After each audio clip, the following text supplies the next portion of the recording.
Señores alumnos, en esta oportunidad nos vamos a referir a los aspectos fisiopatológicos de la gastritis y de la úlcera.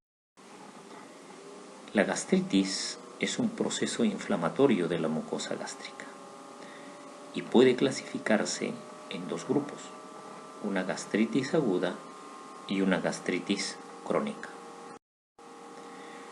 Para definir la gastritis es necesario un estudio histopatológico.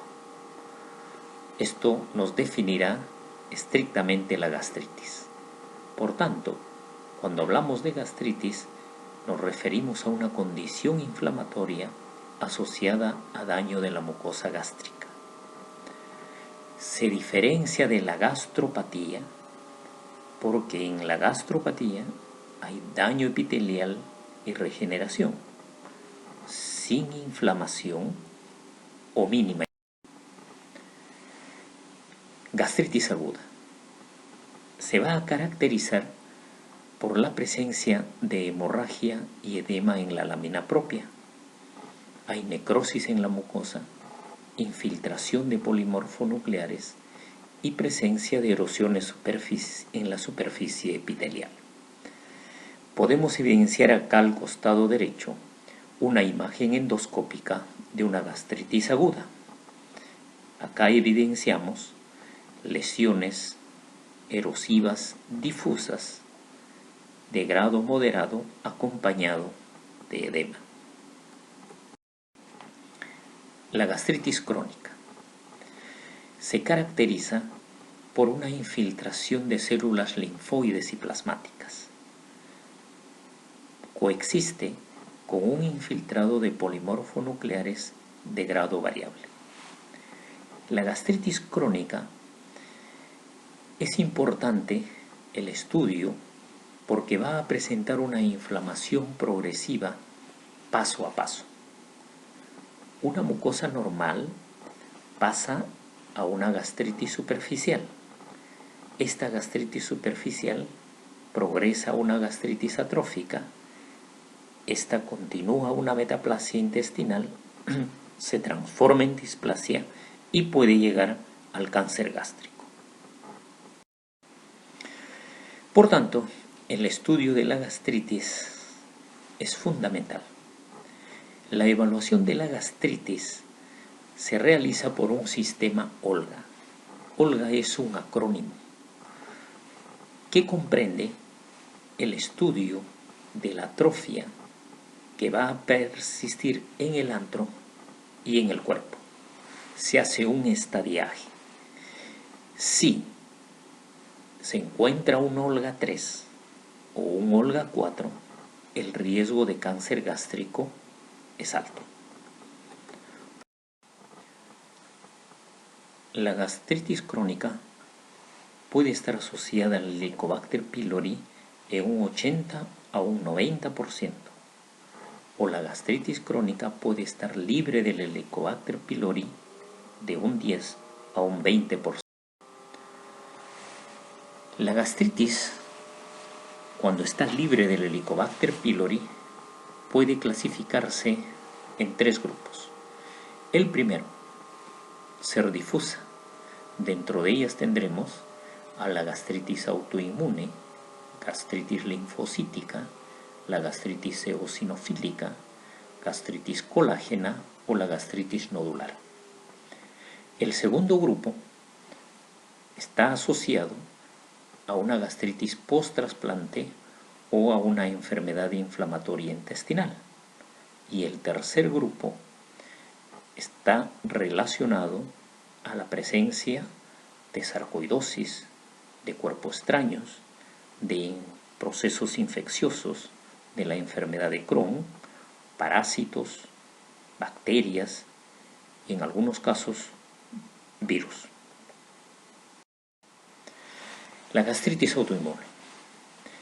Esta es una enfermedad inflamatoria crónica que se caracteriza porque hay destrucción de las células parietales de la parte del cuerpo y el fondo del estómago. Es más prevalente en mujeres y porcentualmente es el 2% de las gastritis.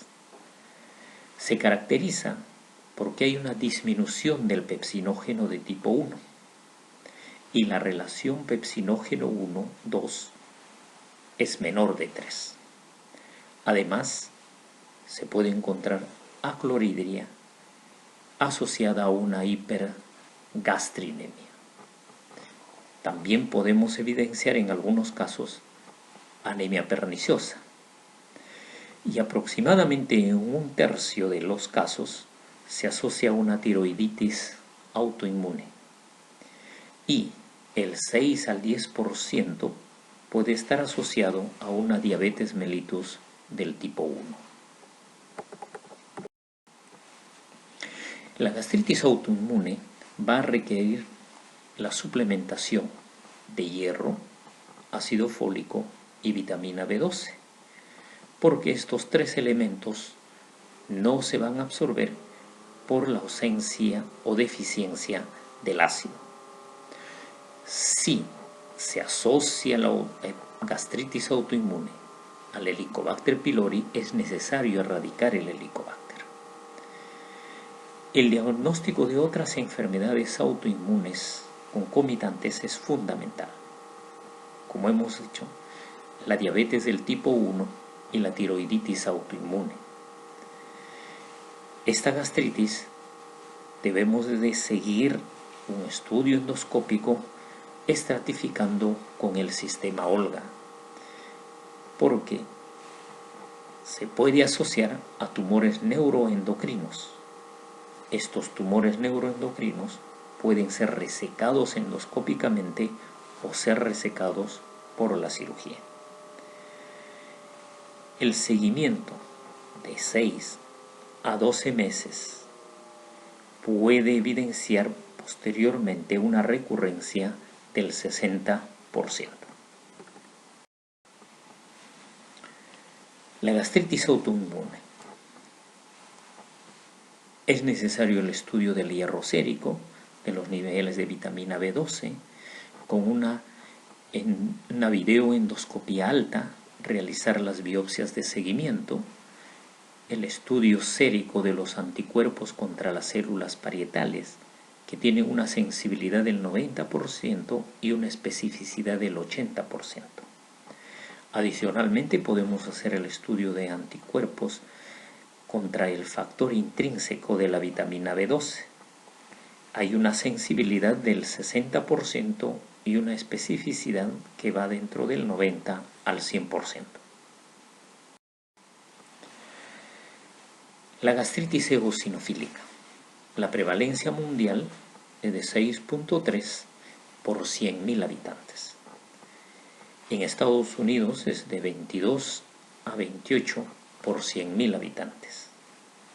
Más prevalente en mujeres, y el 30% se asocia a rinitis alérgica y o asma. Caracteriza la gastritis eosinofílica el dolor abdominal, las náuseas, vómito, saciedad temprana y la plenitud postprandial. 1/3 de estos pacientes van a presentar una pérdida de peso inexplicable y el 5 al 35% de pacientes presentarán una eosinofilia periférica. Acá vemos unas imágenes de una endoscopía. En la parte más alta se evidenció una endoscopía normal. Debajo se encuentra una gastritis de tipo nodular. Seguido más abajo podemos encontrar una gastritis con pus y en la parte más inferior una gastritis corrosiva por la ingesta de álcalis. La gastritis eosinofílica requiere un tratamiento. Erradicar el Helicobacter pylori, indicar una dieta en la cual es necesario eliminar la soya, trigo, huevos, leche, frutos frescos, pescados y mariscos por 4 semanas. Al evaluar después de este tiempo los síntomas de la eosinofilia periférica y tisular, van a experimentar una reducción del 50% cuando se realiza una videoendoscopía alta. Hasta el momento no hay una evidencia para realizar rutinariamente test de alergias, test cutáneos, de parches, dosajes de inmunoglobulina específicos contra un alergeno. En el tratamiento se pueden utilizar esteroides de la variedad de la metilprednisolona y de la prednisolona en las dosis que están indicadas acá. Y esto van a recurrir muchos de los síntomas que afectan a estos pacientes. La gastritis nodular.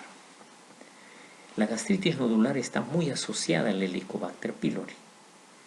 E incluso cuando se erradica el Helicobacter pylori, persiste los folículos linfoides irregulares. En este caso, es necesario hacer la vigilancia porque pueden derivar hacia un linfoma del tipo MALT, que es un tipo de un adenocarcinoma gástrico. Bien, ahora nos vamos a referir a la úlcera péptica. La úlcera péptica es una lesión de la mucosa gástrica que sobrepasa la muscularis mucosae y puede alcanzar la submucosa, la muscular o la serosa. Si atraviesa la serosa, se tratará de una úlcera perforada. Toda lesión que no sobrepasa la muscularis mucosae convencionalmente se denomina erosiones. La epidemiología de la úlcera péptica afecta al 10% de la población. Vamos a tener 2 a 3 fallecimientos por 100 habitantes por año. La perforación, sobre todo de la úlcera duodenal, se va a presentar en el 2 a 3% de los pacientes. Si se asocia perforación más hemorragia digestiva, el 10% de los pacientes van a fallecer, incluso utilizando las últimas técnicas para cohibir el sangrado. La etiología. El 90% de las úlceras pépticas están relacionadas al Helicobacter pylori y o a los antiinflamatorios no esteroideos.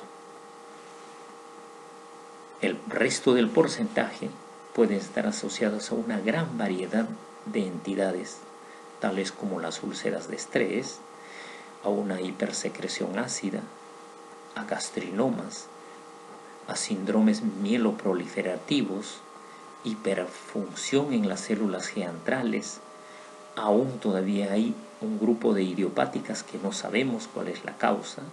Otras son infecciosas del tipo viral, como el citomegalovirus, el herpes. También hay otras infecciones que pueden ser, por ejemplo, del tipo sífilis. Puede ser la obstrucción duodenal congénita, incluso el páncreas anular. Pueden ocurrir la insuficiencia vascular, y esto producto del consumo de la cocaína, que se va incrementando el consumo en nuestra población. La radiación puede ser otro agente etiológico, la quimioterapia, amiloidosis del tipo 3 fundamentalmente, porfiria cutánea tarda. ¿Por qué se produce la úlcera péptica? Se produce porque se rompe el equilibrio entre los factores defensivos frente a los factores agresivos.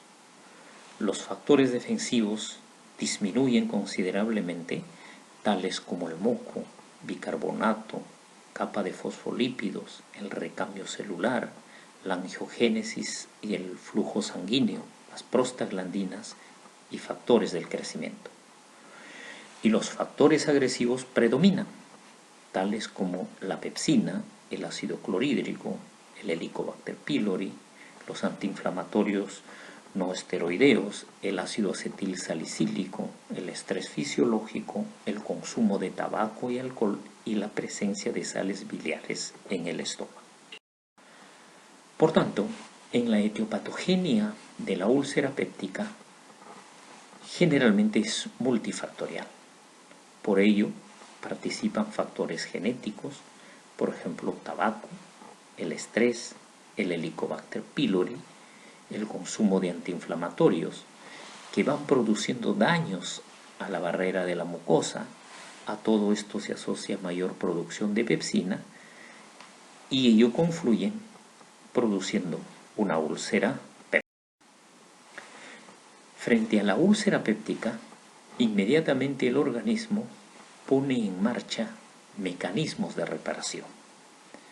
Esto consiste en que se producen prostaglandinas y numerosos factores del crecimiento, que van reparando la primera línea con el concepto de restitución, la segunda línea con el crecimiento celular y estimulando la tercera línea para la cicatrización, se produce una limpieza de todos los elementos necróticos. Se forman nuevos vasos sanguíneos, hay una reestructuración de todo el intersticio, se forma un nuevo epitelio y al final se ha reparado toda la arquitectura tisular. En la restitución se observa de que las células epiteliales de los bordes de la úlcera comienzan a presentar un enlongamiento, aumenta su diámetro transversal. Esto va produciendo una migración para ir cerrando la herida. En este proceso de migración se van a notar que hay cambios en las uniones intercelulares. Estas uniones intercelulares se van a ir adaptando a ese proceso mecánico de migración. Se van a liberar numerosos factores de crecimiento, se van a reparar muchas proteínas que participan en la unión estrecha y en los desmosomas de las células epiteliales. Cuando migra la célula epitelial, en el extremo de esa célula del borde de la lesión, se van a sintetizar al final unos filamentos de actina. Para esto se movilizan todo un sistema de las lamininas, de las integrinas, de las anexinas, lo cual va favoreciendo la cicatrización mediante el mecanismo de la restitución. Factores genéticos en la úlcera péptica. Aproximadamente el 40% de pacientes con úlcera duodenal tienen al menos un familiar con úlcera péptica. Niños que padecen úlcera péptica, el 62% ya tenían una historia familiar con enfermedad ulcerosa. La úlcera duodenal es más frecuente en el grupo sanguíneo 0. En el 50% de estos pacientes se detecta un incremento del pepsinógeno de tipo 1, el cual es transmitido de forma autosómica dominante. El consumo de cocaína. Hay la cocaína libre, que es insoluble y que pasa luego a su forma soluble como sales de cocaína. La composición química de la cocaína libre, por ejemplo, tiene lejía, más los componentes de la saliva, dentro de ellos el bicarbonato, el ácido clorhídrico del estómago, hacen que se forme el clorhidrato de cocaína en la cavidad. Si vemos a la cocaína desde el punto de vista de su efecto, cuando se inhala, el pico se alcanza a los 30 minutos y el efecto dura entre 1 a 6 horas. Cuando la cocaína se consume por vía oral, el pico se alcanza a los 60 minutos. ¿Cuál es el mecanismo por el cual la cocaína produce daño en el estómago? En el hígado, la adrenalina se tiene que transformar en noradrenalina. Para esto necesita una enzima que es la monoaminooxidasa. Esta enzima es bloqueada cuando se consume la cocaína. Por tanto, el efecto es una supersensibilidad a adrenalina y la noradrenalina, lo cual lleva a una vasoconstricción y a la cocaína también va a bloquear las fibras nerviosas sensitivas, va a afectar el endotelio, incrementando el flujo de calcio y produciendo vasoconstricción. A nivel de las plaquetas, aumenta la agregación porque se incrementan los tromboxanos de tipo A2. Hay una disminución de los eicosanoides y también hay una respuesta isquémica aguda al consumo. Alcohol y úlcera péptica. Los efectos del alcohol para dañar la mucosa gástrica son numerosos. Ejemplos. Produce una depresión del moco gástrico. Hay una injuria de la microvasculatura, lo cual aumenta la permeabilidad y esto produce edema. El alcohol va a producir mayor liberación de endotelinas de tipo 1, lo cual produce vasoconstricción. El alcohol va a disminuir la secreción de bicarbonato, va a activar el factor de necrosis tumoral de tipo alfa. El alcohol inicia la apoptosis, produce la liberación de aniones superóxidos. El alcohol daña el epitelio por lipoperoxidación de la membrana que produce erosión y posteriormente exfoliación. Pero el alcohol es metabolizado en el organismo y producto de ese metabolismo se produce una serie de reacciones, como por ejemplo, hay cambio en el potencial redox, hay un aumento de la actividad de las antinooxidasas, hay una disminución importante en la actividad del ciclo del ácido cítrico, hay disminución de síntesis proteica y lípidos. El alcohol con su producción del acetalaldehído produce también hiperlactacidemia. Hay mayor producción de cuerpos cetónicos, hay mayor degradación de purinas y mayor producción de ácido úrico. Tabaco y úlcera péptica. Las estadísticas muestran que quienes fuman tienen mayor riesgo de hacer úlcera que los no fumadores. Entre el tabaco y la úlcera péptica es importante mencionar que hay mayor incidencia de la úlcera en los fumadores. La cicatrización es más lenta en los fumadores. La recidiva de las úlceras son más frecuentes. Las complicaciones también son más frecuentes en los fumadores que padecen de úlcera péptica. Y la expectativa de vida en estos pacientes que fuman es mala. El tabaco, desde el punto de vista social, conlleva una gran cantidad de problemas y dentro de ellos la mortalidad. En esta transparencia ustedes pueden notar de que cada año mueren aproximadamente 4 millones de personas en todo el mundo. Son datos que nos tienen que llevar a reflexionar. Les dejo los otros datos para que ustedes puedan estudiar, puedan evaluar más el problema del consumo del tabaco y el efecto dañino que produce para la salud.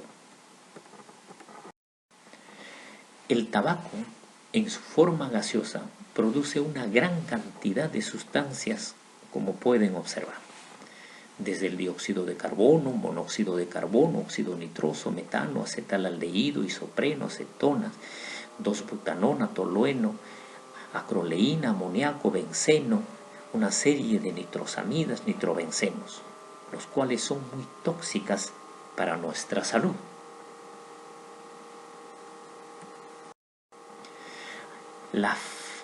El consumo del tabaco también produce una fase de partículas, y en esas partículas se encuentran el alquitrán, la nicotina, los fenoles, catecol, pireno, benzopirenos, metilfenoles, etilfenoles, ¿no?, fitoesteroles, y muchas de estas sustancias también son cancerígenas, aparte de producir daño en la mucosa gástrica. El tabaco adicionalmente produce una serie de reacciones en nuestro organismo. La reducción de mecanismos de citoprotección de la mucosa caen considerablemente. Al consumir el tabaco, inhibe la renovación de las células epiteliales del tracto gastrointestinal. Disminuyen los niveles del factor de crecimiento epidermal. Aumenta la producción de ácido gástrico. Disminuyen los aniones de bicarbonato. Induce la incompetencia del píloro y esto incrementa el reflujo biliar y altera todo nuestro sistema inmunitario. El tabaco también produce lesión a nivel celular. Hay fragmentación del ADN y van a alterar la función de todas las sustancias enzimáticas antioxidantes. El sulfuro hidroxilo, el superóxido dismutasa, la catalasa y el glutatión se alteran considerablemente. El tabaco produce mayor cantidad de radicales libres y estos son los que van a producir la permeabilidad a nivel microvascular.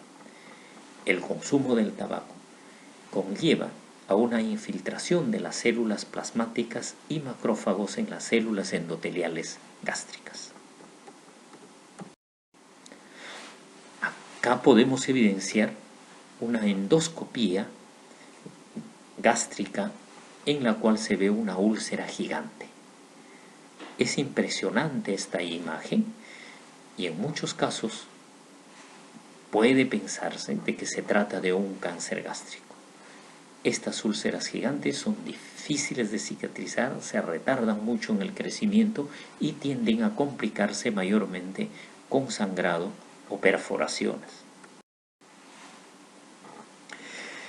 ¿Qué otros factores van a condicionar la úlcera péptica? Hay un aumento en la retrodifusión de los iones hidrogeniones porque hay un defecto en la barrera mucosa.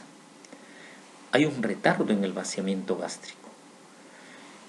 Cuando hay gastritis crónica asociada al Helicobacter pylori, el porcentaje es alto, el 70% de casos. Hay un aumento del reflujo duodeno gástrico y también una alteración de la motilidad pilórica.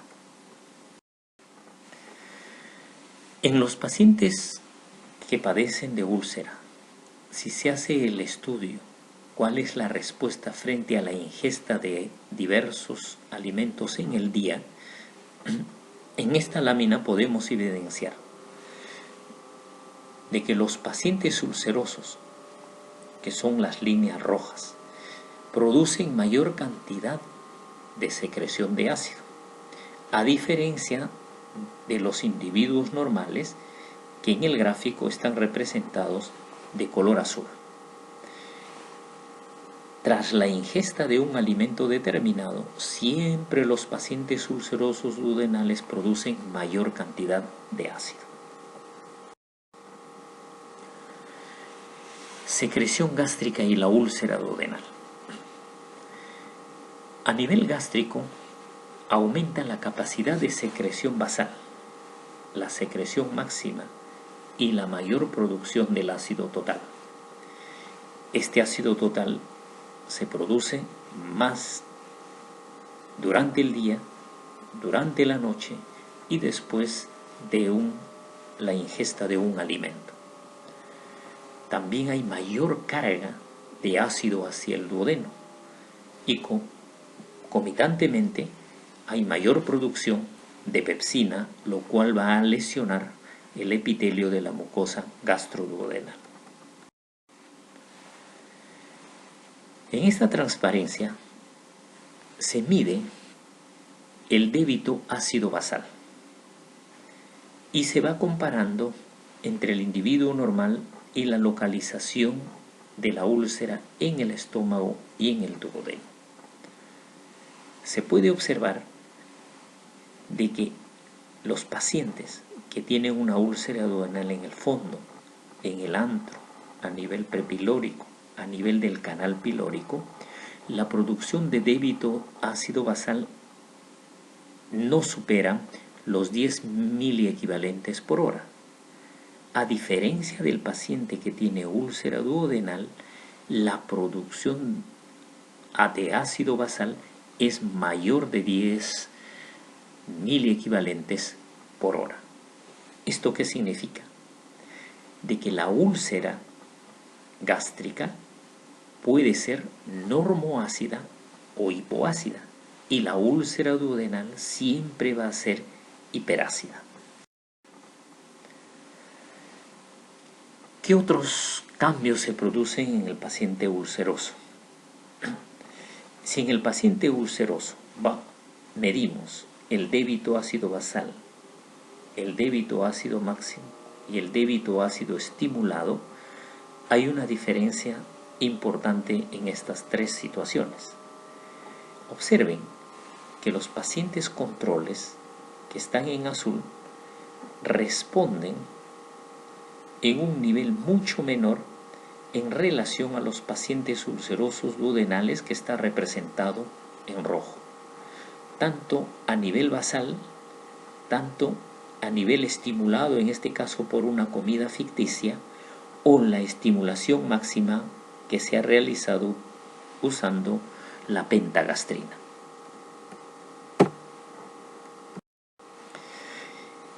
¿Qué otras alteraciones presenta el paciente con úlcera duodenal? Hay mayor sensibilidad de la célula parietal a la gastrina. Hay mayor liberación postprandial de gastrina, sobre todo en pacientes que son Helicobacter pylori positivos. La inhibición antral de la secreción ácida es defectuosa tras la distensión del estómago o tras la acidificación. Es decir, los frenos para regular la secreción ácida no están funcionando adecuadamente. Otra alteración que se nota en los pacientes ulcerosos es de que hay una inhibición intestinal defectuosa para la secreción gástrica. Si se acidifica el intestino, tiene que disminuir la secreción de ácido, y esto no ocurre en el paciente ulceroso. Cuando llegan sustancias hiperesmolares al duodeno, tiene que disminuir la producción de ácido, tampoco se puede frenar la producción de ácido en estas circunstancias. Y cuando llega la grasa intestinal, debe de retrasarse el vaciamiento gástrico, lo cual no ocurre en los pacientes ulcerosos. En el paciente ulceroso, si hacemos el estudio de la gastrina postprandial, cómo se comporta en el paciente duodenal. En la transparencia podemos observar la medición de los niveles de gastrina sérica en picogramos por mililitro en un tiempo determinado, en este experimento que dura 75 minutos. A estos pacientes, después de la ingesta de un alimento, se le va tomando muestra del plasma sanguíneo y se mide la gastrina a los 15, a los 30, a los 45, a los 60 y a los 75 minutos. En esta gráfica se ve de que los pacientes ulcerosos duodenales, que es la línea roja, producen mayor cantidad de gastrina postprandial. ¿Cómo está la sensibilidad de células parietales a pentagastrina en los pacientes ulcerosos duodenales? En esta transparencia podemos tener la producción de ácido contra dosis progresivas de pentagastrina. Se puede observar de que a medida de que se va incrementando la dosis de pentagastrina, la producción de ácido por los pacientes ulcerosos duodenales es muchísimo mayor que los pacientes controles. Esto significa de que a la misma dosis de pentagastrina, los pacientes ulcerosos duodenales tienen mayor sensibilidad a sus células para producir mayor cantidad de ácido. En los pacientes ulcerosos duodenales hay una deficiencia en la producción de bicarbonato. Y esto lo podemos evidenciar en esta gráfica. En estadio basal, si se mide la producción de bicarbonato en individuos control contra los pacientes ulcerosos duodenales, se puede evidenciar de que el paciente control produce un basal de 185 micromoles por centímetro por hora de bicarbonato, mientras el paciente ulceroso duodenal solo produce 107. Si vemos la respuesta al ácido en producción de bicarbonato en el duodeno proximal, los individuos normales producen una cantidad de 1589, mientras los pacientes ulcerosos duodenales solo producen 652. Esto evidencia de que tienen una deficiencia de producción tanto en situación basal como en respuesta al ácido. Si hacemos un experimento de estimulación con ácido clorhídrico al duodeno proximal y al duodeno distal, hay comportamientos muy importantes. Analicemos. En el duodeno proximal, si estimulamos con ácido clorhídrico y medimos la producción de bicarbonato, en individuos normales se alcanzan niveles de 600 en esta transparencia, mientras los pacientes ulcerosos duodenales solo llegan a 250. ¿Qué sucede en el duodeno distal? En el duodeno distal se aplica un estímulo, el mismo estímulo al paciente ulceroso duodenal y al paciente normal, y ambos producen el mismo nivel de producción de bicarbonato. Por tanto, la deficiencia de producción de bicarbonato en los pacientes ulcerosos duodenales está en el bulbo duodenal, lo cual explica de que casi todas las úlceras del duodeno tienen localización a nivel del bulbo duodenal. Si medimos en el paciente ulceroso el débito ácido basal, BAO, el débito ácido máximo, MAO, y el pico ácidos, PAO, vemos de que los pacientes ulcerosos duodenales frente a los pacientes controles en todas estas situaciones también producen mayor cantidad de ácido. En cuanto a la población de las células parietales, en los individuos controles sabemos de que hay un promedio de 1 billón de células parietales. Observen que en el paciente ulceroso duodenal hay más de 1 billón de células parietales, a diferencia del paciente de la úlcera gástrica, que puede tener menor cantidad de células parietales.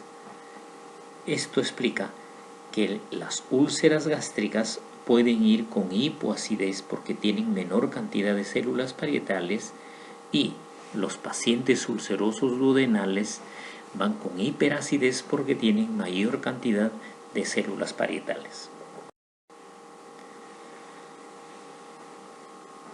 ¿Cómo se comporta el proceso de regeneración de la úlcera en relación al ácido?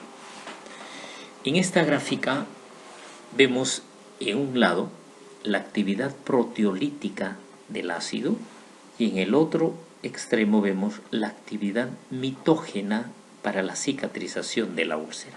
Y en la parte inferior vemos los diferentes niveles del pH. Cuando el pH está entre 1 y 2, la actividad proteolítica es muy alta y la capacidad mitógena de regeneración es muy baja. Pero a medida de que se va elevando el pH entre 4 y 5, es un punto de inflexión. La actividad proteolítica comienza a descender y esto favorece la actividad mitógena que cicatriza la úlcera. Por tanto, cuando el pH se encuentra entre 6 a 7, la actividad mitógena es mejor y la capacidad de cicatrización de la úlcera también mejora grandemente. Las úlceras pépticas pueden estar asociadas también a alteraciones hormonales y esto ocurre en varias situaciones patológicas, tales como en el síndrome de Zollinger-Ellison, en la neoplasia endocrina múltiple de tipo 1 y en el hiperparatiroidismo. En estas entidades se producen una gran cantidad de gastrina que proviene de un gastrinoma en el páncreas o localizado a nivel intestinal. Por tanto, las úlceras de Zollinger-Ellison tienen una localización muy particular. En la transparencia podemos ver que hay un triángulo de Passara. En ese triángulo de Passara se encuentra entre el 80 al 90% de los gastrinomas y el 10% fuera de dicho triángulo. Como se produce mayor cantidad de gastrina, conocemos de que la gastrina aumenta la secreción ácida. Tiene un efecto trófico sobre las células parietales, se van a incrementar en su población y además tiene un proceso de aumento de multiplicación de las células enterocromafines. Todo esto condiciona a una gran producción de ácido en el síndrome de Zollinger-Ellison. Las úlceras de Zollinger-Ellison es secundaria a un gastrinoma. La incidencia es de 0,1 a 1% de todas las úlceras pépticas. Aparece el síndrome de Zollinger-Ellison mayormente en los pacientes entre los 30 y 50 años. Y si vemos la relación varón-mujer es de 2 a 1. Y en algunas circunstancias el Zollinger-Ellison está asociada a una neoplasia endocrina múltiple. Para determinar si estamos frente a un Zollinger-Ellison, se recurre al dosaje de la gastrina. Cuando esta gastrina está sobre 600 picogramos por mililitro, ratifica el diagnóstico de Zollinger-Ellison. Por debajo, puede presentarse en muchas entidades, como en la úlcera duodenal o también en la anemia perniciosa. Cuando el Zollinger-Ellison sospechamos de que está asociado a un hecho tumoral, necesitamos marcadores tumorales. Y los marcadores tumorales más usados son la sinaptofisina, la enolasa neuroespecífica o la cromogranina.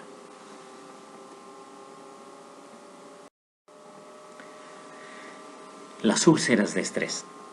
Estas úlceras de estrés se presentan en pacientes que han sido sometidos a una cirugía mayor, pacientes que presentan shock hemorrágico, una hipotensión severa, una ventilación mecánica prolongada, que presentan coagulopatías, padecen traumas muy intensos, Presentan procesos sépticos.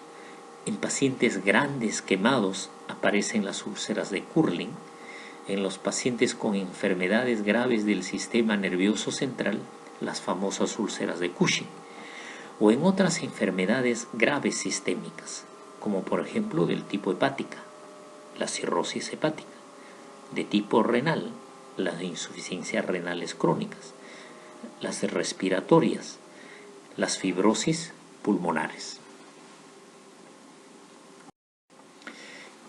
Cuando se produce el shock, en la fase aguda del shock hay una disminución de la perfusión tisular. Esto disminuye la velocidad metabólica, hay una disminución del consumo de oxígeno, disminuye la tensión arterial y disminuye la temperatura. Cuando el shock se agrava, pasa a una fase catabólica. Hay un incremento en la liberación de glucocorticoides, de glucagón, de catecolaminas, de citocinas y mediadores lipídicos. Hay mayor producción de proteínas, hay una mayor excreción de sustancias nitrogenadas, hay una mayor velocidad en el catabolismo, hay un aumento en el consumo de oxígeno, hay una alteración en el empleo de nutrientes. Pasa esta fase catabólica y el shock ingresa a la fase anabólica. Toda la respuesta hormonal antedicha decrece gradualmente, disminuye la respuesta hipermetabólica, hay recuperación en el consumo de oxígeno, hay una restauración de potenciales en el consumo de proteínas, y esto favorece la curación de las heridas, por lo que le proporciona mayor cantidad de nutrientes. Las úlceras de estrés sangran en un 20% de los casos y sangran masivamente el 5% de estos pacientes. A las úlceras del estrés antiguamente se le denominaba gastritis difusas hemorrágicas, gastritis erosivas o exulceraciones múltiples. En las úlceras de estrés, la causa más importante es por un problema en el trastorno de la circulación, que va llevando a una hipoxia, a una isquemia y luego a una necrosis. Recordemos de que el flujo sanguíneo gástrico es regulado a nivel del sistema nervioso central, en el cual el hipotálamo anterior y el hipotálamo posterior van regulando el flujo sanguíneo gástrico y la secreción de ácido. De igual manera, el sistema nervioso autónomo, el sistema nervioso simpático, por ejemplo, produce un descenso del flujo sanguíneo, el parasimpático un incremento en el flujo sanguíneo. Se liberan adenosinas que producen vasodilatación, una gran cantidad de hormonas, dentro de ellas la gastrina, la vasopresina, somatostatina, secretina, colecistoquinina, que van regulando el flujo sanguíneo gástrico. ¿Qué otras sustancias regulan el flujo sanguíneo gástrico? Las prostaglandinas, que producen vasodilatación, tromboxanos y leucotrienos, que favorecen la vasoconstricción, los neuropéptidos, como el polipéptido relacionado al gen de la calcitonina o el polipéptido intestinal vasoactivo, condicionan la vasodilatación, y las endotelinas, que por excelencia son vasoconstrictores. ¿Qué ocurre con la mucosa cuando se lesiona la barrera de la mucosa y comienza la retrodifusión de iones? Y esto lo vemos en relación a la regulación del flujo sanguíneo. Cuando hay retrodifusión de iones y existe normotensión, hay un flujo sanguíneo gástrico normal, hay una buena oxigenación y pH y no se produce lesión de la mucosa. Cuando hay retrodifusión de iones y hay normotensión, un flujo sanguíneo gástrico inadecuado, produce anoxia tisular y acidosis leve, y puede producirse una lesión también leve de la mucosa. Cuando hay retrodifusión de iones hidrogeniones y se acompaña de shock, en el shock el flujo sanguíneo gástrico está muy disminuido. Esto lleva a una anoxia, lleva a acidosis severa y esto a una lesión grave de la mucosa. Por tanto, una normotensión en una úlcera de estrés es un factor favorable. Si tenemos un paciente que está en shock hipovolémico, por ejemplo, inmediatamente tenemos que restituir líquidos para llevarlo a una normotensión, y esto será la mejor medida para evitar las lesiones en la mucosa gástrica, antes que utilizar una serie de bloqueadores de la producción de ácido o antiácidos. Las úlceras por estrés se caracterizan porque son múltiples, como pueden observar acá en la endoscopía que está en la parte lateral. Se localizan mayormente en el cuerpo gástrico y estas lesiones ocurren dentro de las 72 horas del estrés intenso. Por ello, corregir la hipotensión en estados de shock o acidosis es lo más importante para prevenir las úlceras de estrés. Ahora veamos al Helicobacter pylori como causante de las úlceras pépticas. En esta gráfica podemos evidenciar una electron-microscopía del Helicobacter pylori, el cual ya está poblando la mucosa gástrica. El Helicobacter pylori, en el año 82, fue cultivado por Marshall y Warren. Sabemos que es una bacteria gram negativo, es de forma espirilada y con flagelos en uno de sus extremos, y tiene una gran actividad de la ureasa. El Helicobacter pylori en los humanos se han identificado 11 especies. Hay Helicobacter pylori en la mucosa gástrica, los más conocidos, el Helicobacter pylori y el Heilmanni. En el intestino delgado, por ejemplo, el Helicobacter Cnidae, el Canis. En el sistema hepatobiliar, el Helicobacter pylori del hígado, el Helicobacter pylori bilis, que constituyen una población de Helicobacter en nuestro organismo. El Helicobacter pylori tiene una distribución universal. En países como por ejemplo en Europa occidental está entre el 30 al 35%, en Canadá y Estados Unidos el 30%, Australia 20%, en Asia el 70 al 80%, en África el 70 al 90%, tan igual como en América del Sur, América Central, la prevalencia porcentual es ello. Esto significa de que en países llamados en desarrollo, la prevalencia es mayor del Helicobacter pylori. El Helicobacter pylori está asociado a úlcera duodenal en un 96% y a la úlcera gástrica en un 75%. El Helicobacter pylori llega al organismo en etapas muy tempranas de la vida. Esta infección del Helicobacter pylori, a medida de que van avanzando los años, pueden ir produciendo también lesiones. De una infección aguda pasa a una infección crónica.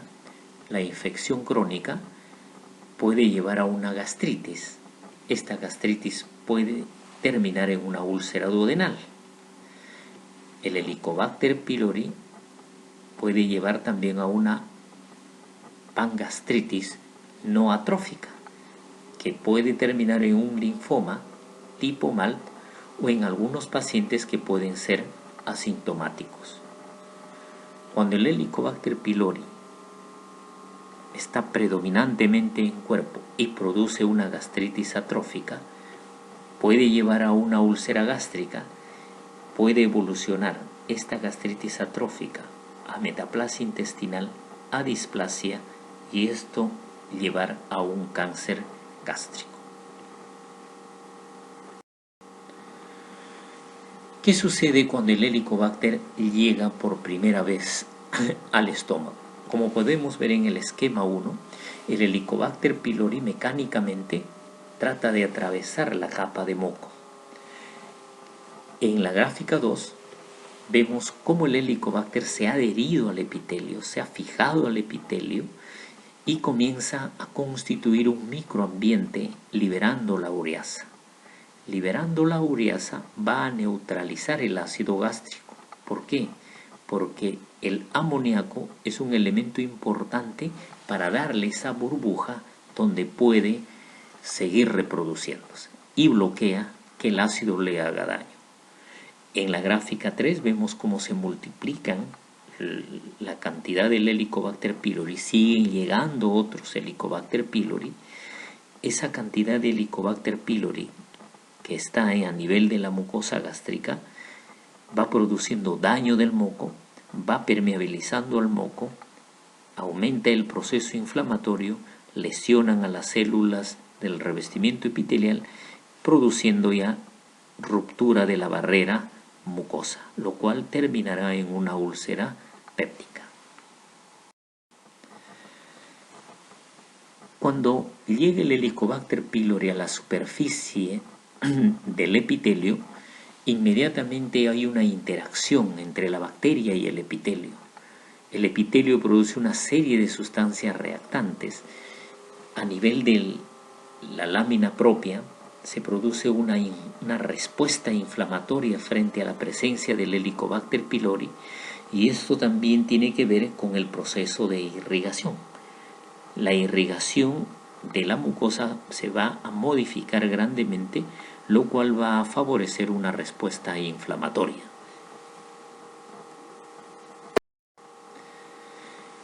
El Helicobacter pylori va a producir daño tanto a nivel del antro como a nivel del cuerpo y el fondo.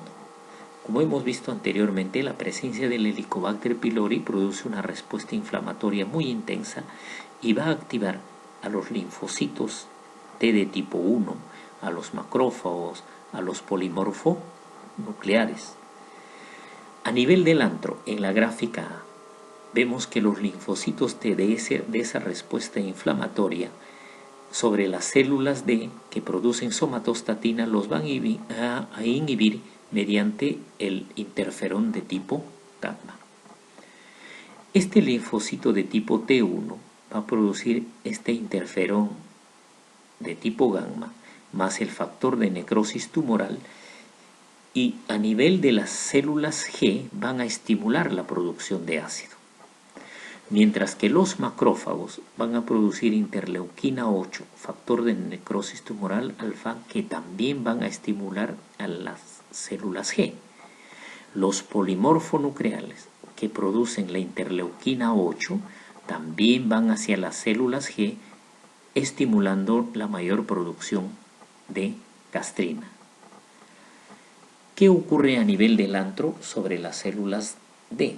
Estas células D, por los linfocitos de tipo 2, mediante las interleuquinas 4, van a estimular a las células D para que se produzcan somatostatina.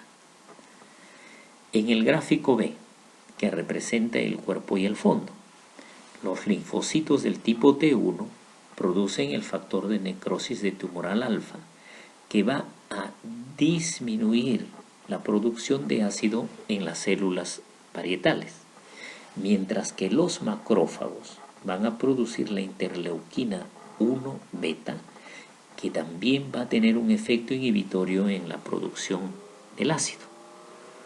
Por otro lado, los macrófagos también producen la interleuquina 1b, pero que se orienta hacia las células enterocromafines, y estas células enterocromafines va a inhibir la producción de histamina.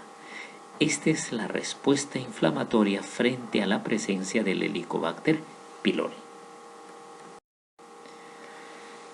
El Helicobacter pylori produce una gran cantidad de sustancias que las tenemos descritas acá.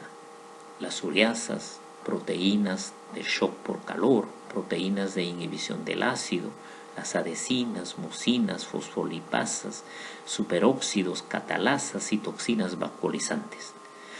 Todos ellos van a producir de una forma muy específica daño sobre la mucosa gástrica que están bien descritas en esta transparencia. Además, el Helicobacter pylori tiene varias cepas que le van a dar un factor de virulencia cuando coloniza. Estos factores de virulencia van a condicionar mayor daño y también van a condicionar de que pueden llegar los pacientes a tener un cáncer gástrico. El Helicobacter pylori, cuando produce gastritis, va a producir una serie de situaciones en el estómago. Por ejemplo, va a producir una gastritis atrófica en el 10%, va a condicionar a los pólipos hiperplásicos, va a producir dispepsia por el Helicobacter pylori, va a hacer la génesis de una úlcera gástrica, una úlcera duodenal, puede producir un cáncer gástrico, puede llevar a linfomas del tipo MALT y asociarse a otras enfermedades del tipo hematológicas como anemia por déficit de vitamina B12, anemia por deficiencia de fierro y trombocitopenia de tipo inmune. Cuando el Helicobacter pylori infecta el estómago, lo puede hacer en una infección aguda. Al producir una infección aguda, hay un incremento en la liberación de somatostatina, esto disminuye la gastrina y produce una hipoacidez. Cuando el Helicobacter produce una gastritis antral, va a disminuir la producción de somatostatina, hay un incremento de la gastrina y esto produce hiperacidez. Cuando el Helicobacter pylori produce una pangastritis, esto va a llevar directamente a una disminución en la producción del ácido. ¿Cómo el Helicobacter pylori va a producir la úlcera duodenal? Hay una serie de factores. Primero, la gastritis que es producida por el Helicobacter pylori, sabemos de que produce un incremento de la gastrina. Este incremento de la gastrina hace de que aumente más ácido hacia el duodeno. El exceso de ácido que llega al duodeno produce una metaplasia gástrica a nivel duodenal. Como ya existe epitelio gástrico en el duodeno, el Helicobacter pylori coloniza esa zona metaplásica. Y esta zona metaplásica, por la presencia del Helicobacter pylori, va a una duodenitis activa. Esta colonización del Helicobacter pylori, cuando es por cepas ulcerogénicas, lleva rápidamente a una duodenitis activa y esto produce una lesión ulcerosa duodenal. Adicionalmente, esta lesión ulcerosa duodenal se va a producir por otros factores de tipo genéticos o ambientales.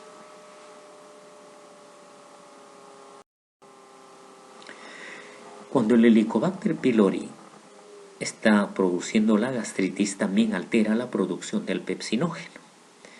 En esta transparencia podemos evidenciar cómo está el pepsinógeno 1 en pacientes control y aquellos que presentan el Helicobacter pylori. Los que tienen el Helicobacter pylori producen mayor cantidad de pepsinógeno 1 en relación a los pacientes controles.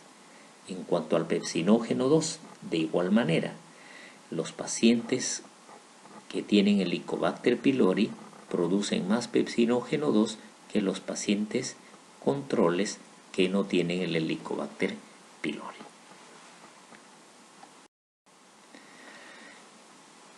Frente al Helicobacter pylori, se ha visto también que una dieta en polifenoles y los metabolitos de estos polifenoles van a inhibir el daño del Helicobacter a la mucosa. ¿Y cuál es el mecanismo? Son múltiples y los vamos a señalar. Los polifenoles van a inhibir la transcripción y la transducción de los receptores TOL. Van a inhibir la actividad enzimática del Helicobacter pylori. Fundamentalmente van a inhibir a la ureasa. Los polifenoles van a inhibir la adhesión del Helicobacter a las células endoteliales. Estos polifenoles van a inhibir la vacuolización de las células epiteliales por la presencia del Helicobacter. Estos polifenoles producen cambios morfológicos en el epitelio que van a bloquear el Helicobacter pylori, y por último, los polifenoles van a bloquear el crecimiento bacteriano. De esta manera podemos evidenciar el efecto benéfico que tiene el consumo de los alimentos que contienen polifenoles. ¿Qué sucede en los pacientes ulcerosos duodenales con los fosfolípidos? Acá tenemos dos casos. La cantidad de los fosfolípidos totales, la cantidad de la fosfatidilcolina y la medición de la fosfatidietil etanolamina.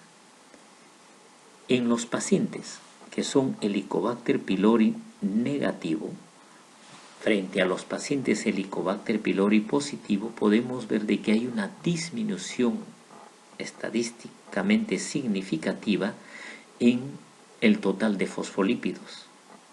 Hay una disminución en la cantidad de fosfatidilcolina. Entonces, todos estos hechos de la disminución de los fosfolípidos son efecto de la presencia del Helicobacter pylori. Ahora vamos a ver cuál es la respuesta de los pacientes ulcerosos duodenales a la administración del polipéptido liberador de la gastrina. Acá podemos ver a los voluntarios sanos Helicobacter pylori negativos, se les aplica el polipéptido liberador de gastrina y produce una cantidad de gastrina determinada y también un ácido. Si comparamos a los pacientes voluntarios Helicobacter pylori positivo, vamos a ver que estos elevan en 3 la producción de gastrina y en 3 también elevan la producción de ácido. Si tomamos ahora a los pacientes ulcerosos duodenales, cómo responden a la misma dosis del polipéptido liberador de gastrina, vemos de que elevan por 3 sus niveles de gastrina sérica, pero la producción de ácido es 6 veces más que los voluntarios sanos sin Helicobacter pylori.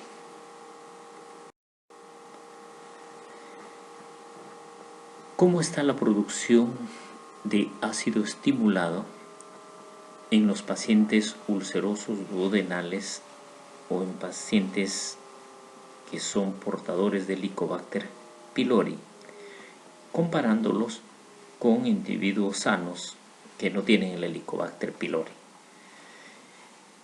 Analizando este esquema, vemos de que los pacientes con Helicobacter pylori en relación a los Helicobacter pylori positivos, la producción de ácido en estos últimos se eleva ligeramente.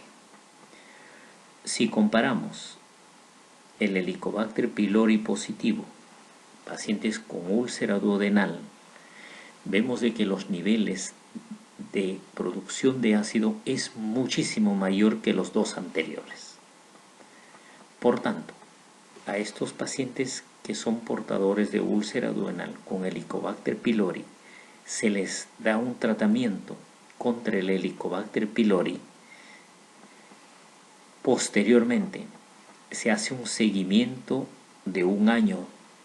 Cuando han erradicado el Helicobacter pylori, sus niveles de producción de ácido son muy semejantes a las personas o a los pacientes controles iniciales.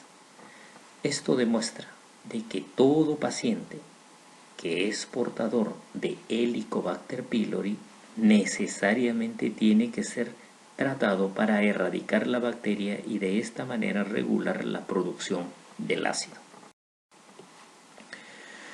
Existe una serie de tests para evidenciar la infección por el Helicobacter pylori.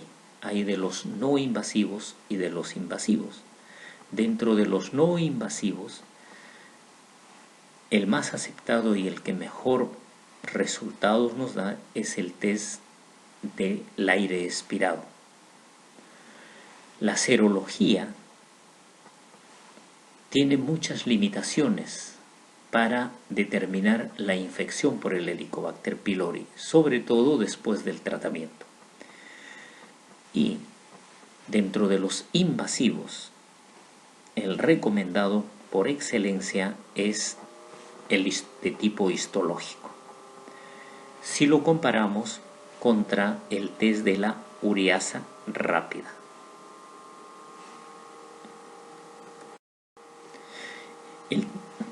El test del aire expirado o del hidrógeno expirado en este caso, para ver la erradicación del Helicobacter pylori, se fundamenta en un hecho muy sencillo. A la urea se le asocia el carbono 13 o el carbono 14.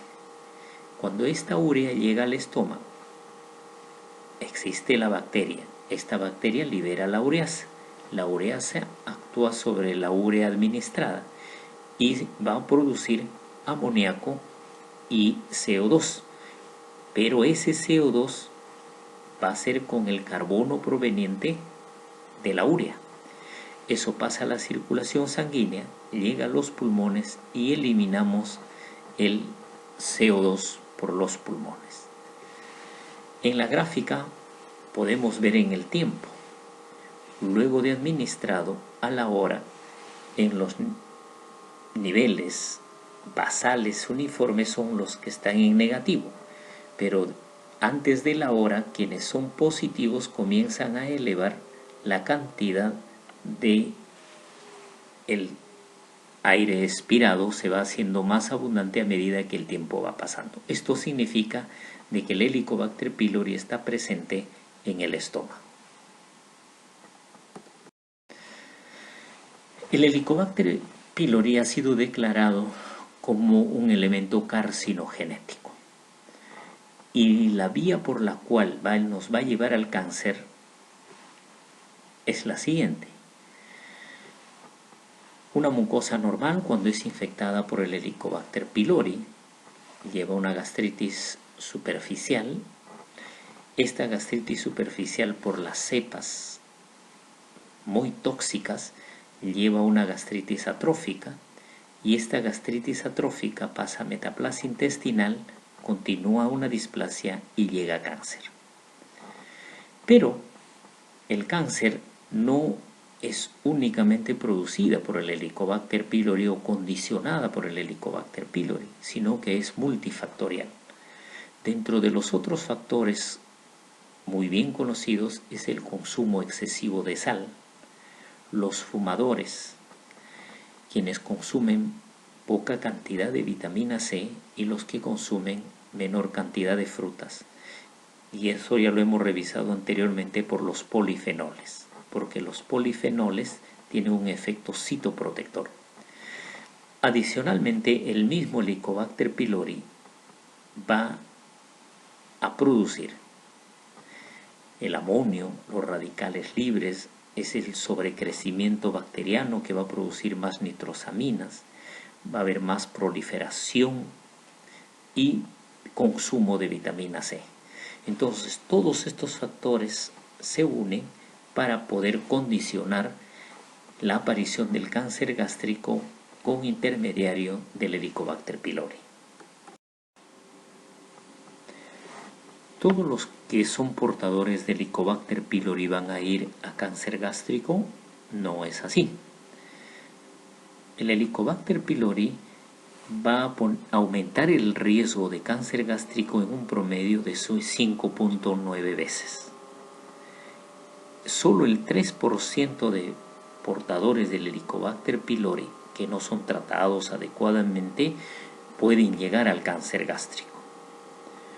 Y se necesita un promedio de 30 años para que el Helicobacter pylori pueda hacer de que se progrese hasta el cáncer gástrico. ¿Qué efectos va a tener la hipocloridria en nuestro organismo? La hipocloridria va a llevar a la anemia por una mala absorción del fierro. Si no hay una buena acidez, no se puede convertir el férrico en ferroso, que es la forma absorbible. Va a haber mala absorción de la vitamina B12 por ausencia del factor intrínseco. Va a existir un sobrecrecimiento bacteriano por la hipocloridria y esto va a llevar a un síndrome de mala absorción. Por tanto, la hipocloridria es un factor que predispone al cáncer gástrico. ¿Qué sucede con las úlceras pépticas recurrentes? Tenemos que averiguar en estos casos si hay persistencia del Helicobacter pylori, y esto puede ocurrir por incumplimiento en el tratamiento, porque hay resistencia a los antibióticos por el Helicobacter pylori, o los resultados nos dieron falsos negativos en la verificación de erradicación. La otra causa puede ser el uso continuo de antiinflamatorios no esteroideos, el uso de una terapia antiplaquetaria dual o las úlceras idiopáticas, que son negativas al Helicobacter pylori y negativas a los AINES. Los antiinflamatorios no esteroideos y úlcera péptica. Bien sabemos que los AINES tienen una actividad sobre las enzimas COX, van a disminuir la producción de prostaglandinas y producen daño en la mucosa. Las prostaglandinas tienen un efecto citoprotector, incrementan el moco, aumentan la producción de bicarbonato, estimulan la síntesis de fosfolípidos, favorecen la reparación celular, aumentan el flujo sanguíneo, disminuyen la secreción ácida y previenen la ruptura de la barrera de la mucosa. Ese es el efecto de las prostaglandinas. Por tanto, los antiinflamatorios, al disminuir su producción, van a generar una incapacidad del mecanismo de citoprotección, lo cual condicionará la úlcera péptica. ¿Cómo hacen daño los antiinflamatorios no esteroideos? Por un efecto sistémico y por otro local. El efecto sistémico por vía de la piel o intramuscular llegan a la circulación sanguínea, inhiben la síntesis de prostaglandinas. El efecto tóxico local. La ingesta del antiinflamatorio a nivel del estómago produce atrapamiento celular, produce destrucción de las uniones intercelulares y disminuye el flujo vascular. El atrapamiento celular aumenta la permeabilidad de la barrera, hay mayor retrodifusión de iones, hay disminución en la secreción del bicarbonato, hay disminución en la secreción de moco, disminuyen los fosfolípidos en la membrana, disminuye la reparación celular. Todo ello aumenta la retrodifusión, se produce edema, se produce citólisis, hay destrucción del moco y la lesión del epitelio. Por tanto, aquellos AINES que anteriormente presentaban la cubierta entérica, lamentablemente no han tenido el efecto benéfico para los pacientes que consumen antiinflamatorios no esteroideos. El daño de todas maneras se va a producir. Incluso aplicaciones tópicas de antiinflamatorios en algunos pacientes pueden ser causantes hasta de sangrado gástrico. Cuando ingerimos un antiinflamatorio, los AINES son no ionizados. Esto favorece el atrapamiento por las células del revestimiento epitelial. Dentro de la célula hay un acúmulo de los antiinflamatorios. Esto altera la fosforilación oxidativa a nivel mitocondrial, produce edema de la célula. El exceso del edema produce citólisis y esa citólisis aumenta la liberación de hidrogeniones y de sodio. Los antiinflamatorios no esteroideos disminuyen la síntesis de prostaglandinas, aumentan la producción del factor de necrosis tumoral alfa, aumentan la producción de leucotrienos del tipo B. Estos a su vez activan a los neutrófilos y estos neutrófilos activados van a liberar mayor cantidad de oxidantes, de proteasas que producen lesión tisular. La disminución de las prostaglandinas, disminución del flujo sanguíneo, disminución del moco y del bicarbonato van a aumentar la lesión tisular. De esta manera el AINES produce lesión a nivel de la mucosa gastroduodenal. Conocemos dos tipos de COX, los COX-1 y los COX-2. Los COX-1 tienen su propio brazo a través del cual van a producir lesión y sangrado. De igual manera, los COX-2. Por tanto, ambos van a ser gastrolesivos. El ketorolaco. Acá podemos observar de que a medida de que se va incrementando la dosis del ketorolaco, el score del daño gástrico se va incrementando. Adicionalmente, si medimos cómo están los niveles de COX-1, los niveles de COX-2 y los niveles de prostaglandina E2 que han sido inhibidos, podemos también señalar de que a medida de que aumenta la dosis del ketorolaco, la actividad del COX-1 y del COX-2 se incrementa considerablemente y se inhibe en más del 80% la producción de las prostaglandinas, lo cual hace de que el ketorolaco también sea un medicamento que tiene riesgo para producir las úlceras pépticas. Los antiinflamatorios no esteroideos tienen un riesgo relativo para producir la úlcera péptica. Si tomamos como referencial el ibuprofeno como 1, vamos a ir observando de que, por ejemplo, el diclofenaco aumenta un riesgo relativo a 2.3, el ácido acetil salicílico a 4.8, el sulindac a 6, el naproxeno a 7, ketorolaco a 8, indometacina a 8 y el piroxicam a 9. Cuanto mayor riesgo tenga, mayor nivel, producirán mayor lesión en la mucosa gástrica.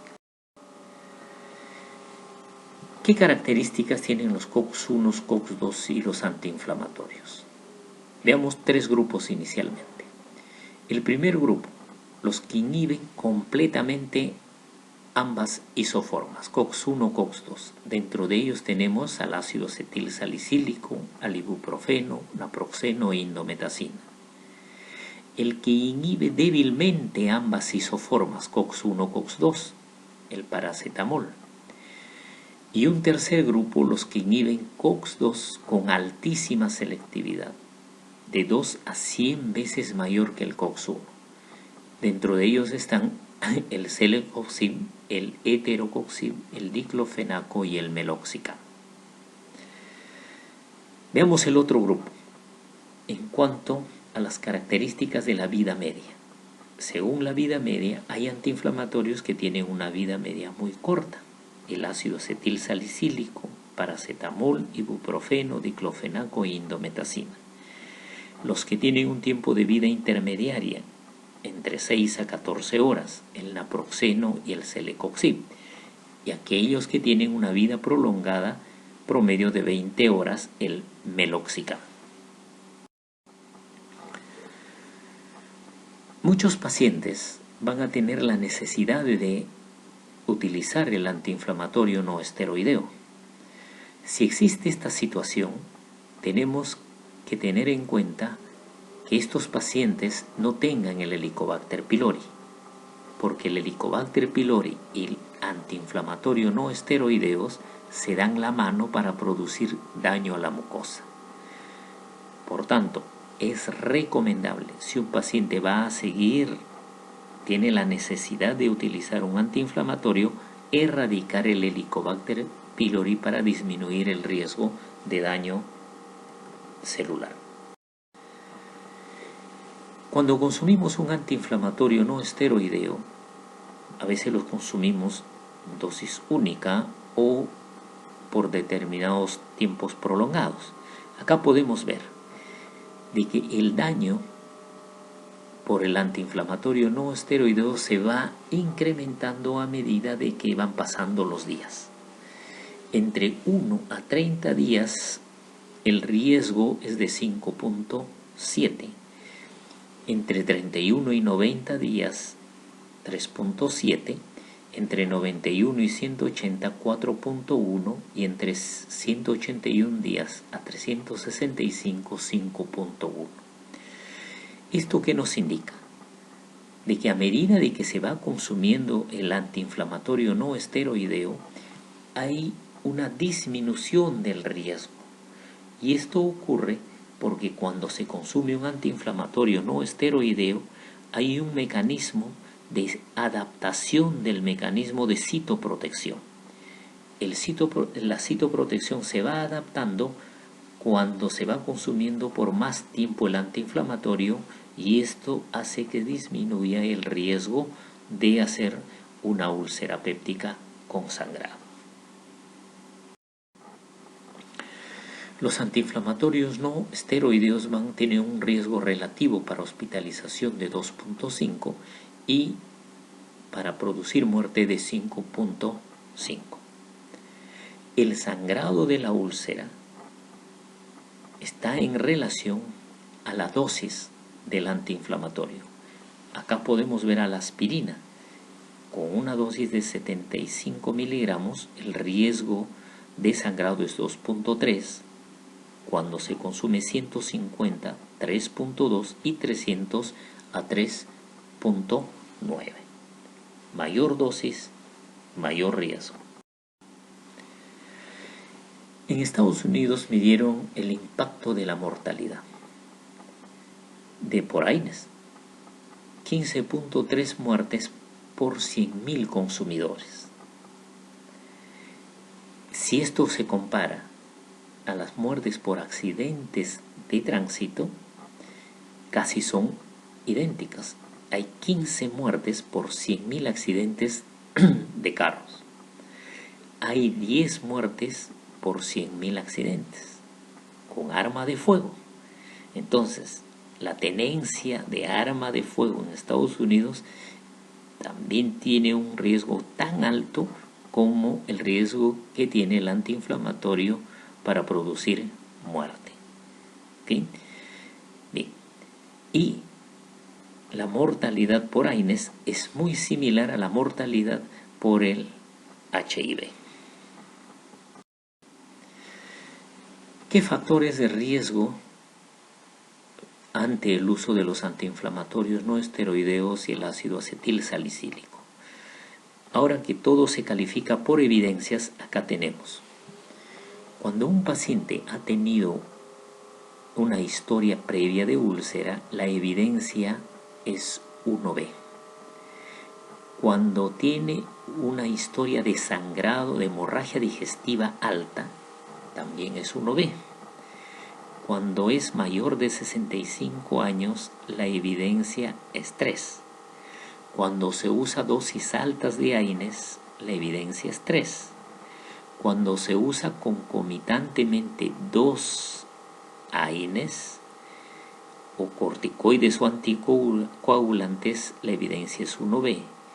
Y cuando hay una enfermedad concomitante grave, la evidencia es 3. Y ahí tenemos al lado las recomendaciones.